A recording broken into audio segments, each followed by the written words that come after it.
চলে আসলাম লাঞ্চ টেবিলে। আজকে আমাদের মেনু কি কি হয়েছে বলো তো? সকালে ব্রেকফাস্ট খেয়েছি তো আজকে সাবুর খিচুড়ি, তোমার সঙ্গে না ওইটা এখানে শেয়ার করি, রং বেরঙে আছে।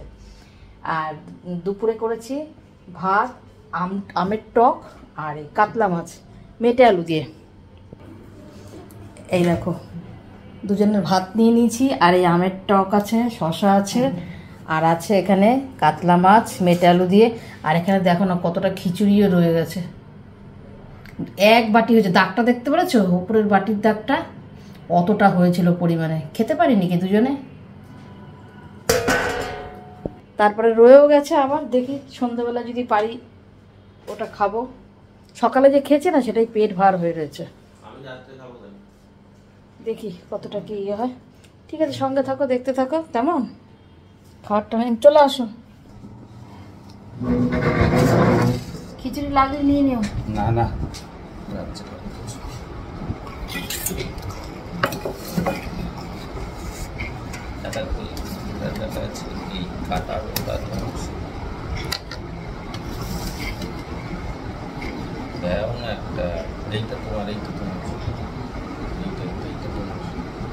আগে নিয়ে নাও।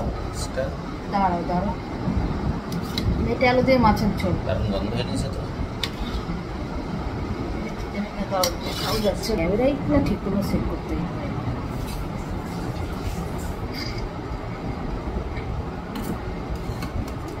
মাছের চোখের তো গন্ধটা তো ভালোই এসেছিল। আলু আলু একটা আলু দাও, প্লেন আলু। ধন্যবাদ আর নেই, ধন্যবাদ যা ছিল দিয়ে দিয়েছি।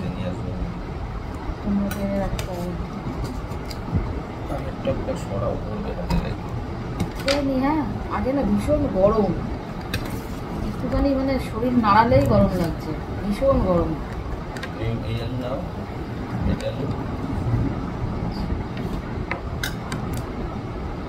এই আমটাকে চটকাবো, চটকিয়ে পুরো ইয়ে করে। আমরা কিচ্ছু দিই না, শুধু নুন দিই এই আমের টকে, শুধু নুন, ফোড়নও দিই না, কিচ্ছু দিই না।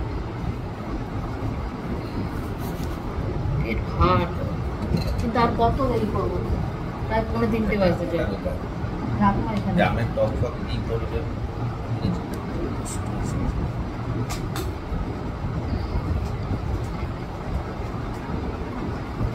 এই মেটে আলু দিয়ে ভেটকি মাছ, কই মাছ, কাটা পোনাও ভালো লাগে।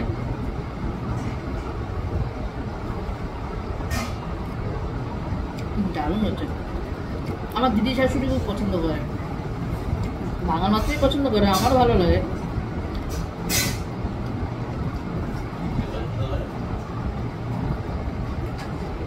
তোমার দিদা? দিদা, হ্যাঁ, আমি এখন যদিও নেই, মারা গেছে।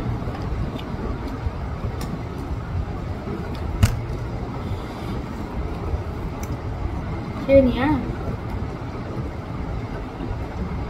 এখানে তো ভিডিও ছোট দিই, তাহলে আর বড় করলাম না। প্রতিদিনই কিছু না কিছু সঙ্গে কিছু না কিছু স্মৃতি জমানোই থাকে, তাই না? কারোর না কারোর কথা ঠিক মনে করে, এটা ভালো খেত, ওটাই কত, এটাই তো মানুষের জীবন, স্মৃতি নিয়ে বেঁচে থাকা শুধু, তাই তো। ঠিক আছে, চলো দেখতে থাকো, আর বড় করবো না, সঙ্গে থেকো।